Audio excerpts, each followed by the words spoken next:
So when we look at the American rodeo, a lot of you like to romanticize it in your head, especially since indigenous people was involved with the American rodeo, but there is more dark truth than just them being a part of it. So let's talk about that. Over a century, the public has been told this is a harmless, iconic figure in the West. That can be further from the fucking truth, especially what indigenous people had to go through, revolving around them being a part of the rodeo clowns. Because if we closely examine the historical records, we can find that this tradition actually a construct of cultural theft. Today we're going to look at rodeo clowns and what BIPOC performers had to go through. To understand where the spirit of the clown came from, you have to look at indigenous nations from the Great Plains, specifically Lakota. Long before the rodeo, there were Heyoka, the sacred clowns. They were essentially spiritual figures to speak truth to power and challenge the social norms. However, documented by a historian called L.G. Moses in Wild West shows and the images of American Indians. The United States government and the Bureau of Indian Affairs actively banned these ceremonies in the 19th century.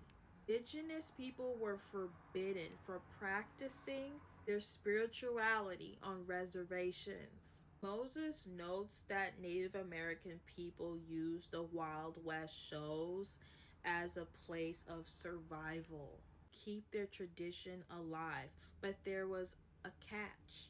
Industry suppressed the authentic, sacred meaning of their actions. They took the meaning of Heyoka and sanitized it, and eventually replacing Native American performers with white actors who could perform a sterilized comedic version of that behavior.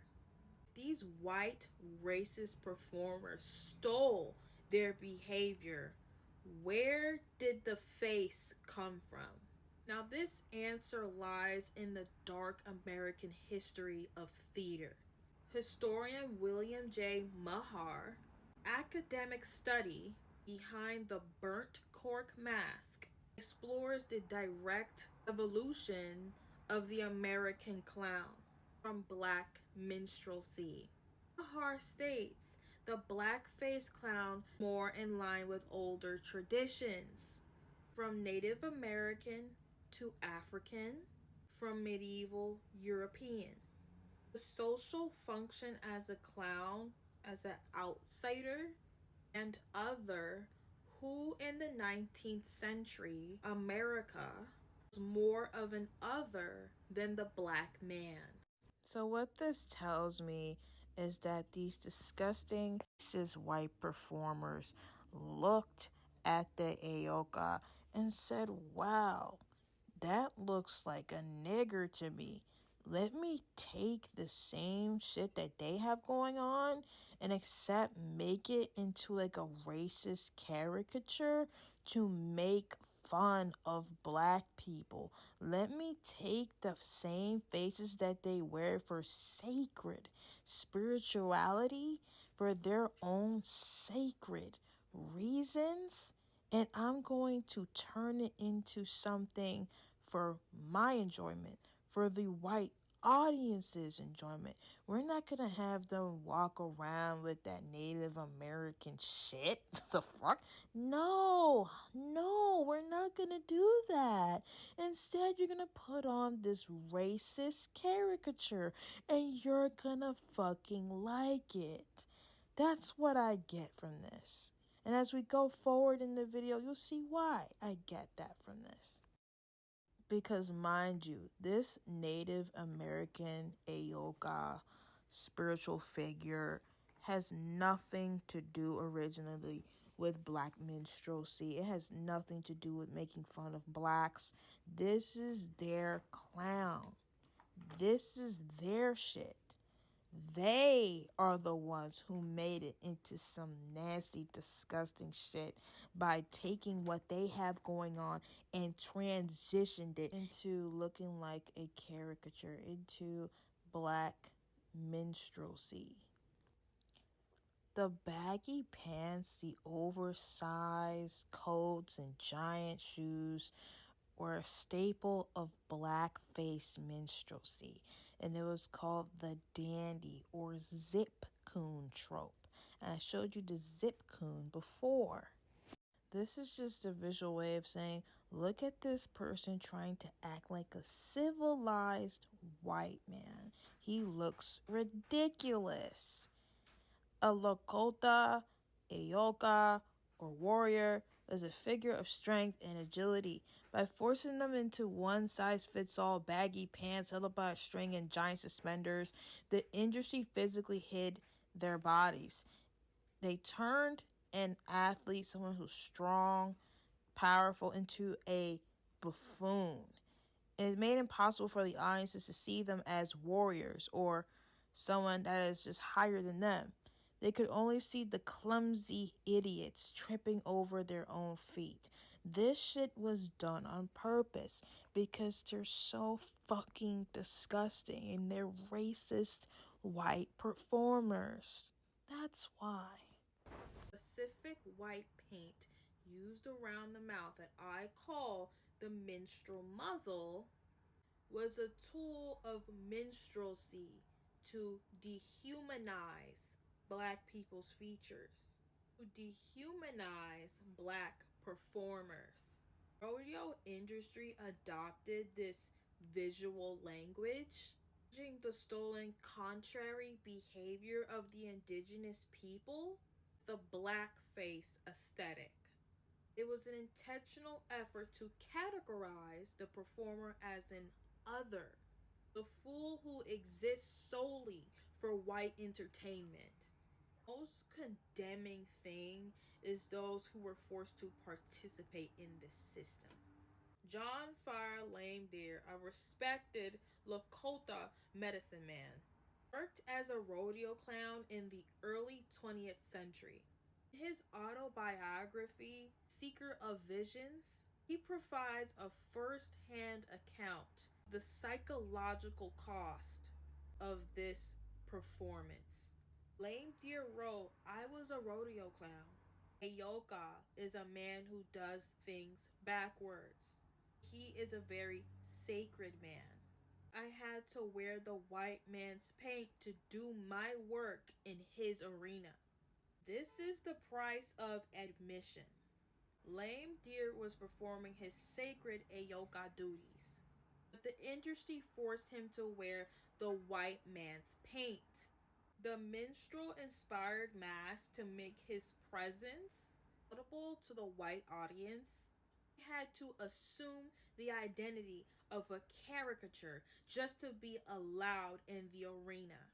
This wasn't a choice, it was a requirement for cultural survival. Why don't you put yourself in this Native American shoes and just pretend you are surrounded by a bunch of racist white performers that told you, hey, your little traditions are banned, and we know that, but you know, we don't really give a fuck about that. We know that you're coming here to feel safe, to feel like you can do your sacred traditions, but this is gonna come at a fucking catch. You're not gonna be able to do your sacred traditions at all. You're gonna put on this fucking racist minstrel caricature and make fun of blacks. And we're also making fun of you because we don't give a fuck about you.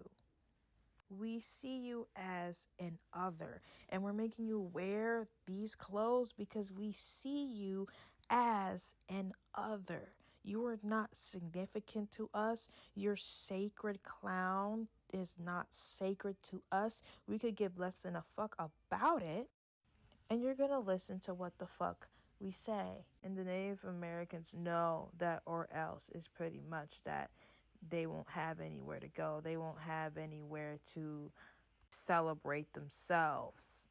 So what they did was bite the fucking bullet.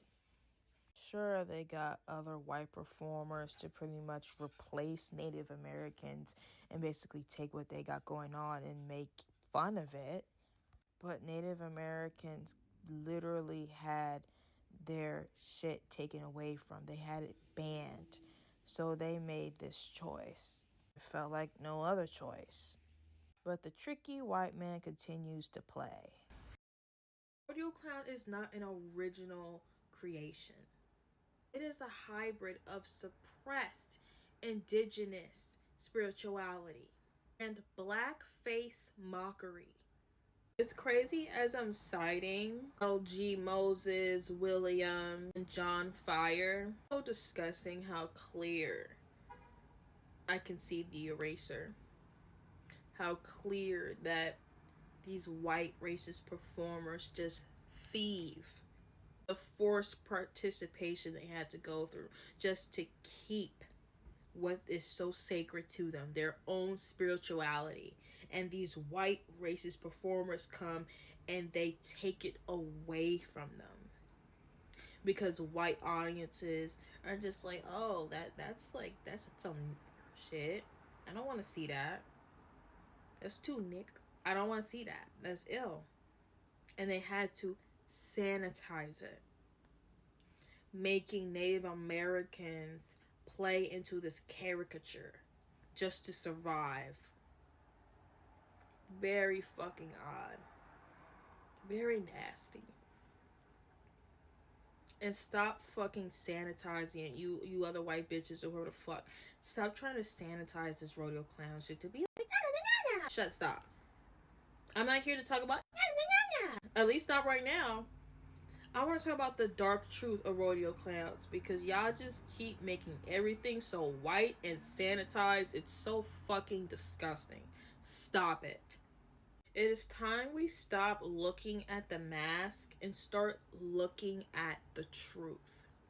A lot of these truths are in books, but you bitches are too bird-brained to read. Let's just be so real.